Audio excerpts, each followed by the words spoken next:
ఇద్దరు ఉన్నారు.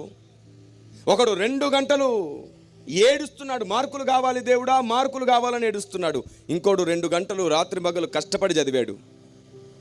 ఎవరికి మార్కులు వస్తాయి? దేవుడు ఎవరికి మార్కులు వచ్చేటట్లు చేస్తాడు?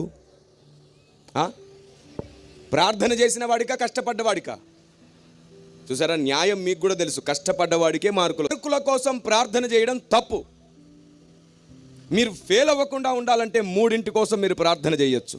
ప్రభువా, నాకు జ్ఞాపక శక్తిని వరముగా ఇవ్వు అని అడగండి.